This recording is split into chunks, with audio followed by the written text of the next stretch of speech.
When the Second World War began, it seemed that victory would be decided by tanks, aircraft, and weapons.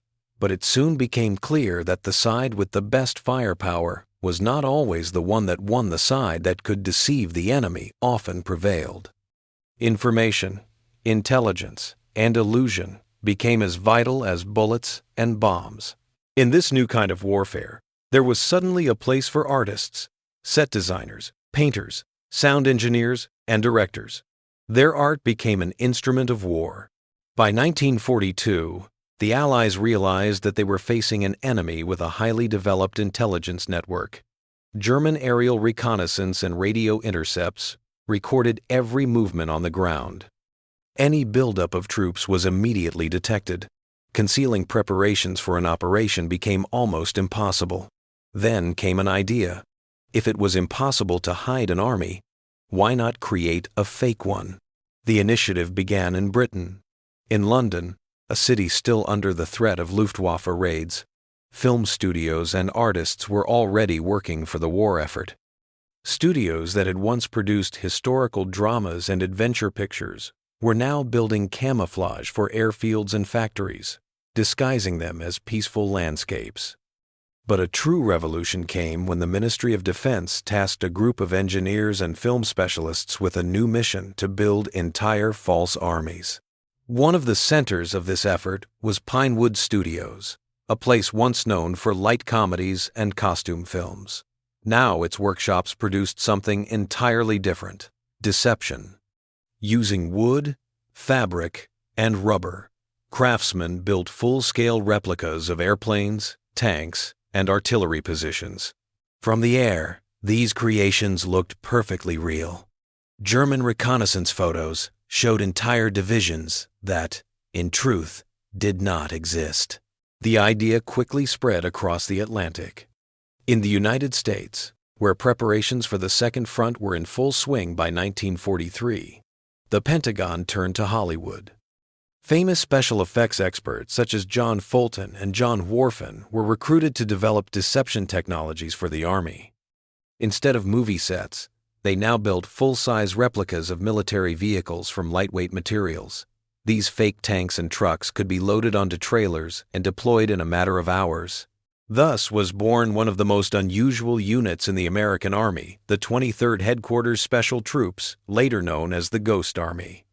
It was made up not of soldiers but of artists, designers, architects, and sound technicians. Their mission was to mislead the enemy through visual and audio illusions. They created phantom divisions in open fields, broadcast fake radio chatter, and played the sounds of moving columns through giant speakers. Meanwhile, the British perfected their own version of the art of deception. One of their most ambitious efforts was Operation Fortitude, a vast disinformation campaign designed to convince German intelligence that the Allied invasion would take place not in Normandy, but in Pas-de-Calais. To make this believable, the Allies had to create the illusion of an entire army, supposedly led by General George Patton, massing in southeastern England. That army existed only on maps and in photographs. On the ground stood hundreds of inflatable tanks, wooden aircraft, and mock vehicles. From the studios came painted backdrops and realistic props aged with mud and oil to deceive aerial photography. Fake tire tracks and tank treads were carved into the soil to mimic movement. At night, campfires and searchlights glowed across empty fields, creating the illusion of living bases. Sound became part of the performance. Engineers recorded the rumble of engines, the clatter of metal, and the marching of boots, then broadcast them through powerful loudspeakers placed in the fields. From several kilometers away, the noise sounded indistinguishable from an advancing army. The work was conducted in absolute secrecy. Every participant was sworn to silence, and all reports carried the highest security classification. Outside a small circle of officers, no one knew that thousands of soldiers in southern England were nothing but shadows painted on canvas and air. Captured German reconnaissance documents later revealed that the deception had worked. The Reich's high command was convinced that Patton's forces would strike at Calais. Cinema had become a weapon. The same people who once created illusions for audiences now created them for the enemy. Cameras and brushes became tools of strategy. Illusion replaced fire, and shadows replaced armies. By 1944, the Allies had turned the craft of deception into a precise science. When German intelligence analyzed aerial photographs of England, half of what they saw was fiction, carefully built by artists, engineers, and the imagination of those who once made movies. It was a new kind of war, one where victory could come not from a bullet, but from a painted backdrop and a well-placed light. By early 1944, the art of deception had become a military science. In the months leading to D-Day, film studios, artists, and engineers worked together on one of the most elaborate tricks in military history, Operation Fortitude. Its purpose was to convince the German High Command that the Allied invasion of Europe would not happen in Normandy, but across the English Channel at Pas-de-Calais. This plan demanded an illusion on an industrial scale. A fake army had to appear alive, seen, heard, and detected by enemy reconnaissance. The deception became known as the First U.S. Army Group, a phantom force supposedly commanded by General George Patton, whose reputation made the story believable. Across the southeastern counties of England, a strange landscape appeared.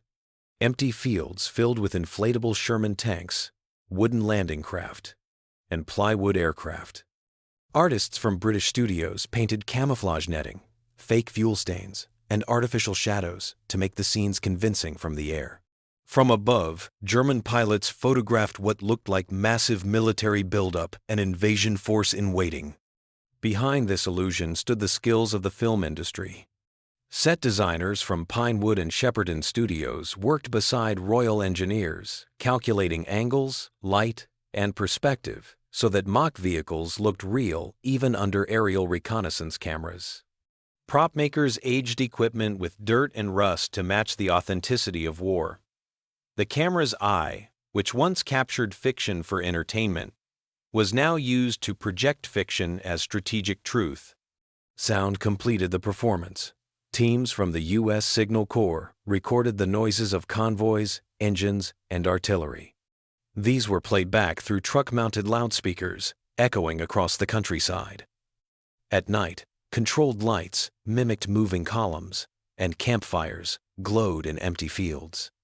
Even radio transmissions were forged. Operators used scripted messages to simulate the communications of entire divisions. The Germans took the bait. Their reconnaissance photographs showed a powerful army gathering opposite Calais. Reports reached Berlin describing Patton's forces as preparing for the decisive blow. Convinced by the illusion, the German command reinforced northern France and delayed movement of troops toward Normandy. The success of the deception depended on precision. Every fake tank, every radio message, and every light pattern had to match the behavior of a real army. Artists and soldiers worked side by side, guided by maps and reconnaissance schedules. The illusion had to endure just long enough for the real invasion to succeed. When D-Day came on the 6th of June, 1944, and Allied troops landed in Normandy, German commanders hesitated to respond. Believing that the Normandy attack was a diversion, they waited for the real invasion at Calais. This hesitation, the product of countless hours of planning, painting, and staging, gave the Allies the time they needed to secure their beachheads. Film had done what weapons could not. Artistry and imagination had shaped the battlefield. Operation Fortitude became a triumph of creativity over force, and a turning point in the war. Even after the landings, the deception continued for weeks. The Phantom Army remained active, its radio networks transmitting, its inflatable tanks standing firm in the English fields. German intelligence, still convinced of a second invasion, held back key divisions that might have changed the course of the fighting in Normandy. The operation's success was measured not in casualties or captured ground, but in time, the time it bought for victory. For the men who built fake tanks and painted shadows, the reward was silence. Their work remained classified for decades, hidden like the illusions they created. But the results were undeniable. A war of deception, staged by artists and sound engineers, had changed the outcome of the greatest invasion in history. After the Normandy landings, deception did not end. It merely changed its stage. The illusion that had once covered the English countryside now moved across the Channel, following the real Allied advance. As soldiers fought through France, another group, the artists of illusion, prepared the battlefield in ways invisible to most. The 23rd Headquarters Special Troops, known as the Ghost Army, landed in Europe shortly after D-Day. Their mission was clear: to use sound, light, and image to make the enemy see what did not exist. What began as a concept on film studio sets was now a mobile force of deception. The unit's members were far from ordinary soldiers.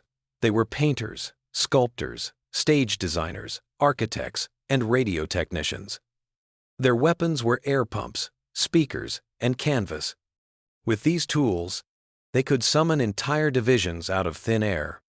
They could create the illusion of tanks where none existed, simulate columns of vehicles on empty roads, and fill the night with the roar of engines that came from nothing.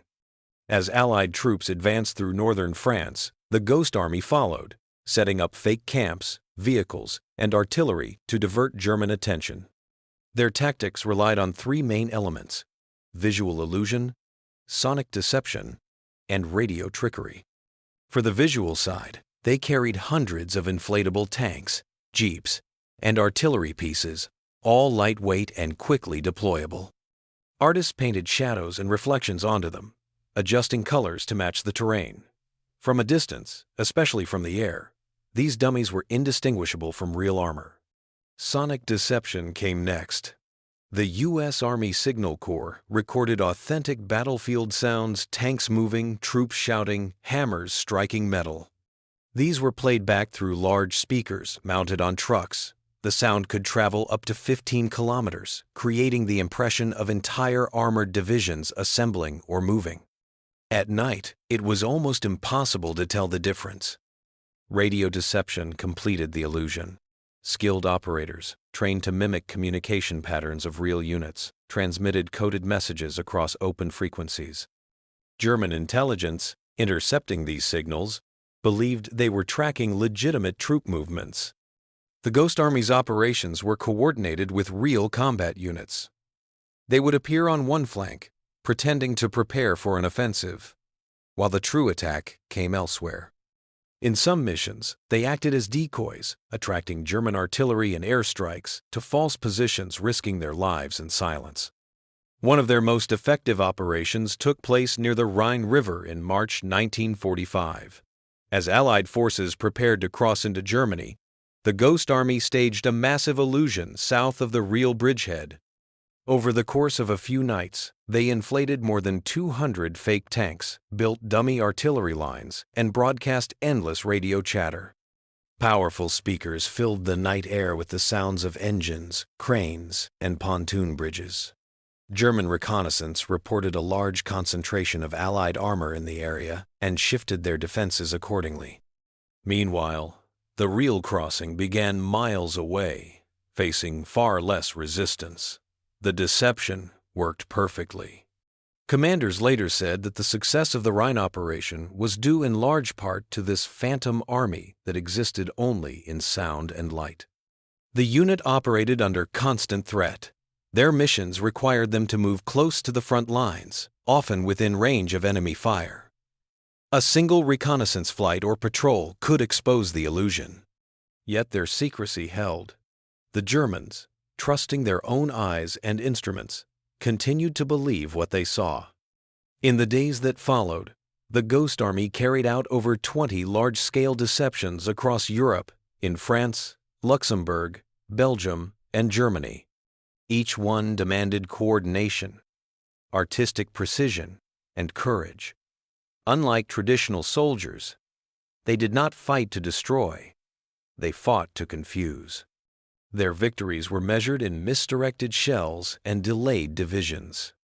Among themselves, they called their work battlefield theater. The stage was the European countryside. The props were rubber and paint. The audience was the German High Command. And the performance had to be convincing, because the price of failure was death. By the time the war neared its end, the Ghost Army had saved thousands of lives. Every time they lured the enemy away from a real attack, Allied units advanced with fewer casualties. Their invisible contribution was as vital as any combat success. Few outside military intelligence knew of their existence. Their records were classified for decades.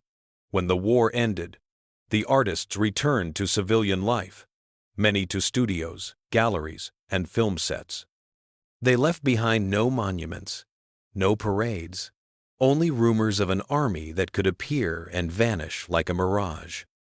But among those who studied the German war archives after the surrender, there was a clear conclusion: the deception had worked. Reports from German field units confirmed they had been fooled again and again by phantom forces. Commanders had diverted troops, repositioned defenses, and changed strategies based on illusions created by men with paintbrushes and microphones. The war of shadows, born in film studios, refined in secret bases, and perfected on European soil, had reached its peak. The Germans could not believe it then, and many would never know the truth. When the war finally ended in 1945, Europe was left in ruins. Cities were shattered, armies exhausted, and millions displaced. Yet, somewhere in the aftermath of destruction, there remained one story. Almost no one knew the story of the artists, designers, and technicians who had fought their own war, not with weapons, but with imagination.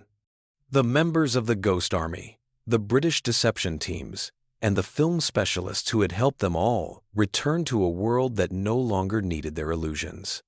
Their work was classified under the highest secrecy. For decades, official documents describing their missions were locked away, labeled top secret. Even those who had participated rarely spoke about what they had done. The world moved on, unaware that creativity had once been used to turn the tide of battle. The war had proven something extraordinary. Art could save lives. Every illusion that misled German forces, every fake tank or sound recording, had diverted attacks, delayed offensives, and spared real soldiers from death. Their artistry had become a weapon of strategy, precision, and mercy. In the years that followed, many of these men returned to their previous professions. Some went back to Hollywood, others to advertising, architecture, or industrial design. They carried with them a knowledge that few others had: how to use perception, sound, and image to manipulate the human mind.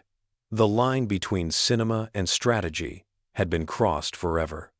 The influence of their work soon appeared in both warfare and art. Military planners began studying camouflage, misdirection, and psychological operations as essential tools of modern strategy. Film studios, meanwhile, drew inspiration from the wartime innovations in sound and light. The techniques used to fool German reconnaissance cameras were soon adapted to create more realistic movie sets and special effects. The silent cooperation between soldiers and artists had reshaped both industries. For the men of the Ghost Army, recognition came late. Their operations remained unknown to the public for nearly 50 years. Only in the 1,990 seconds were their missions declassified. Historians were astonished by the scale of the deception and the ingenuity of its execution. What had once been dismissed as legend tales of rubber tanks and phantom divisions turned out to be true. In military archives, researchers uncovered reports written by German officers who had fallen victim to the illusion. Some commanders genuinely believed they were facing entire corps where only air and canvas stood. Others shifted divisions to counter non-existent threats. It was deception on a level the world had never seen, a masterpiece of visual storytelling, played out not in theaters, but on the fields of Europe. For decades, those who had taken part remained silent. They lived ordinary lives, their wartime service unknown even to their families. Yet their legacy endured quietly.